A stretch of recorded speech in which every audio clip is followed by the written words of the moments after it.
G'day ladies and gents, and welcome back to War Thunder.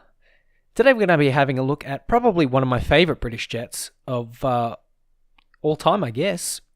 This is the Meteor Mark III, once it loads into this awful map. Let's have a chat about Operation Husky, shall we? It's not a great map, but there are several reasons why. So you can see now I've got the minimap up, and you can see that we get an air spawn. They get an air spawn, but there's one big issue. There are no bombing points for the Axis. In fact, there's no airfield for the Allies.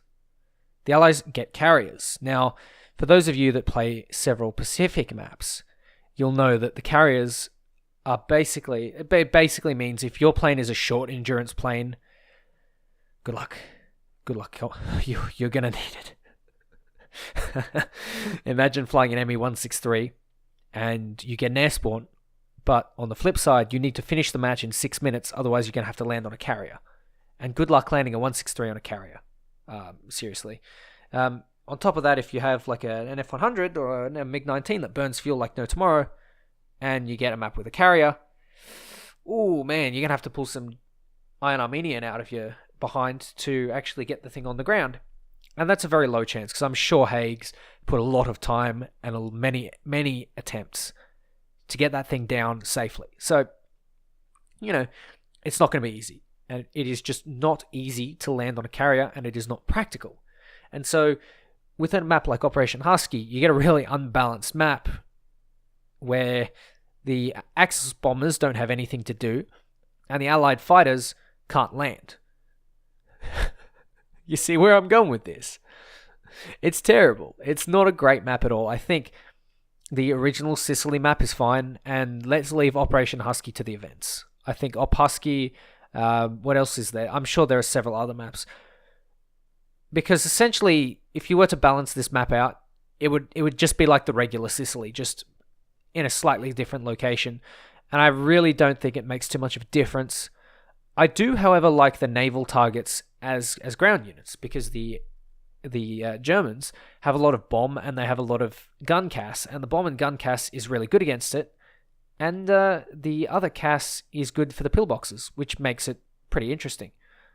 Now, back to the game, I'm in the Meteor Mark III, and there's an F-84G that likes to turn. That's very bad news for him. His turn fighting is bleeding a lot of speed, and the Meteor is a well-accelerating, well-turning plane, and if you get too close, the Hispanos will actually do some damage, believe it or not. As you can see in this shot here, clean off goes his wing. I'm keeping my speed up. You can see I'm giving it 109%, as you will. I'm trying not to overdo the G's by neg-G'ing every so often, and the MiG-9 seems to sort of half follow me into a vertical and then realizes, it's probably not a good idea. He should have really not given me that turn, because now it's put him in a bad spot for that F-84 who's just zoomed past me. And he will be saying, Mr. Stark, I don't feel so good. Because 50 cals on a MiG-9 is pretty hard to get, it's hard to shake that damage. Now another Meteor comes in, and now Meteor Mark III versus Meteor Mark III. I have an energy advantage, but he's gone into a dive, and so he's compressing. I'm going up, and so I'm losing my compression. He's also gone off for the Arado, which was a bad move. He should have stuck to me, because I'm a lot more dangerous than that Arado. Not me as a player, but me as a plane, the Meteor Mark III. Now, he's sort of half-turning, and he's not keeping his turns sharp, he's not keeping them clean, and so I'm very, very easily able to get onto his 6. And there we go, his wing comes off, and he goes into the ground. I'm getting some very easy kills because people are just playing around with me. They're not taking the Meteor seriously, and I think that's where they're falling down. My Meteor is currently spaded. I've played a lot of it, and I find it really enjoyable. Cheeky head on there, gives me some hits, nothing unusual for Hispanos. As I pull off, I go straight into the vertical, trying to follow him. I try and cut into his turn, and realize I'm not going to get that gun on, so I evade immediately. Pop flaps nice and quick, just to drop down, and I try and get a lovely little shot here, but I can't. I go for the re-engage, I miss again, and you can see I've had the upper hand ever since he made that first turn to engage me, simply because I've just managed to cut my turns shorter, keep them cleaner, not lose as much energy, and I'm in the advantage. He's running away and he's 500 meters from my guns. I'm easily able to snipe him out of the sky. There's pretty much no two ways about it. I've been handed 3 very easy kills, and that's probably because the Meteor Mark III is one of the most underestimated planes in the whole game. That, along with perhaps the P-80. That is the F-80A. Both of these planes are really good starter jets. They're incredibly powerful when spaded. When stocked, not so much, and you've got to get used to that. But the Meteor Mark III in particular seems to follow my playstyle. It's a lot more good. It's good for a lot more aggressive maneuvers. It can't really fight Hortons on equal terms. Maybe just, but it has that acceleration to keep up with the Horton for a little bit. You can sort of toy with them, but it's very, very risky. Your best bet with a Horton would be to get an energy advantage over it and double team them. If you can't do that, well, you have to try and keep your turns short and maybe take the fight into the vertical using your rudder, all this stuff. It's very difficult fighting a Horton. But fighting stuff like other Meteors, MiG-9s, easy work. Very easy work. It's very straightforward to fight them. You just use your energy and your turn rate that you've learnt to use in your Griffin Spitfires. You don't necessarily turn with everything, because in a jet, you don't want to be doing that. You want to be turning when you need to and going fast whenever you can. And that's what I'm doing in the Meteor. And you can see I'm just netting very easy kills. It's not hard to do well in the Meteor. I mean, even if you come up against a Yak-23 or something like that, it's extremely easy to do well. It's a plane that is very, very strong, and it has a lot of potential, and I really, really like it. It's just such a nice plane. And that is probably why I would slap a talisman. I come to think of it now, if I didn't slap a talisman on the Hunter, I would slap a talisman on the Meteor Mark III. Because it has a favorable matchmaking. It's decent. You know, the Hispanos, everyone rats on the Hispanos, and rightly so, because they're terrible.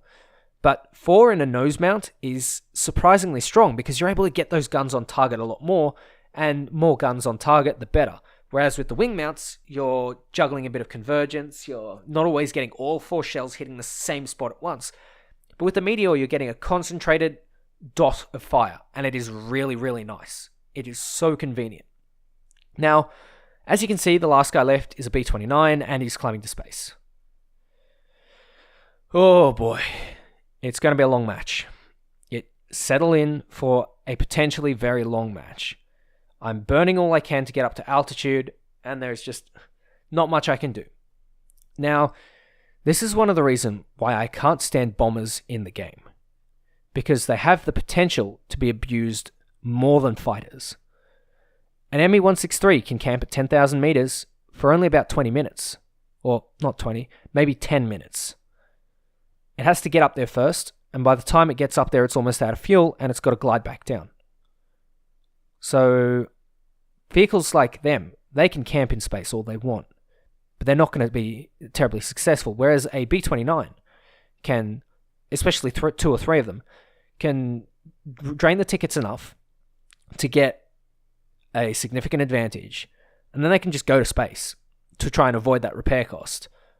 And this is why I think bombers need their own game mode. I think bombers need a PvE game mode, and they need enduring conflict constantly. Even if it's rotating, even if it goes from enduring conflict, say Korea, to, I don't know, let's think of something like Bastogne, Ruhr, Spain, Korea, Zhengzhou, Kursk, Kuban, whatever. Now you can see this B-29, I've just gotten some hits on him, because Hispanos don't do well at range, and they don't do well against bombers. And I'm almost out of ammo. I can't do anything, I can't make another pass, and so I have to go and land. And here's where Operation Husky comes in. It's a terrible map, simply because if you get a space climbing bomber on the land-based team, you're screwed. And because the Meteor doesn't carry any secondary ordnance, it doesn't matter, even if I had another airfield, I would have to go and kill this guy. So it's really, really not helpful to have no airfield. because now I have to be extremely careful when I land, and I can't do anything, remotely stupid. I have to be very strict, very careful. And it's just not fun. Having space climbing bombers and bombers camping in space was considered a viable tactic by the War Thunder devs, and whilst they're technically right, it's definitely not a favorable one. It's kind of like abusing the meta. You're given an air spawn and you abuse it, and it's not terribly morally justified. I mean, you've got a repair cost, sure, and it's like in the 5 figures, which is huge. And not only just 5 figures, it's something like 60k or 40k, and that's terrible. But I think bombers don't have a place in Air RB, and this is why. Because even though they're given advantages, they can either be useless or be too good. And it doesn't matter how big the advantage is, there are always going to be some bombers that are more capable of climbing to space than others. So, B-29s are cancer in Air RB, and that is why. Whereas the Sterling, the BE-6 are food. They're terrible. And that's one of the issues with bombers. They're either way too good for their air spawn or way too bad, and some of them exist at the same tier. And that's a real problem, right? Because it's very hard to evenly balance that out. And so I have, time and time again, repeatedly suggested that Gaijin should give them an entire game mode to themselves. Now, one thing that they could do, I've been thinking about this over the weeks, and one of the ideas is they could have a game mode where they have to stick in formation, and say if they wander from the formation, they get jumped by more fighters or whatever. And the fighters could be AI. They could just be bots. They could be pretty dumb. So maybe they weren't so accurate. Maybe they didn't fire from very far. But if you didn't hit them after, say, 1 or 2 passes, they would start to be pretty deadly. And I think this would be interesting. And you have a massive swarm of AI bombers with you, and you got to make it to the point. I think that's pretty reasonable and pretty interesting. Very easy to make. Instead, what we get is bombers in ARB climbing up to space and forcing me and others to land on a carrier like this. I land with my engines and magically explode. I have no idea what happened. I could not tell you how I screwed that up and how I could do that better. There's just nothing I could do. I have no ammo, I have very little fuel, and my plane is slightly damaged. I needed to get it on the ground, but there was nowhere to repair it. So, unfortunately, there's only so much you can do, but bombers definitely need their own game mode. Aside from that, speaking back again about the Meteor, it's a great plane. Definitely fly it, perhaps slap a talisman on it, and you won't regret it. Anyway, ladies and gents, take care, and I'll catch you next time.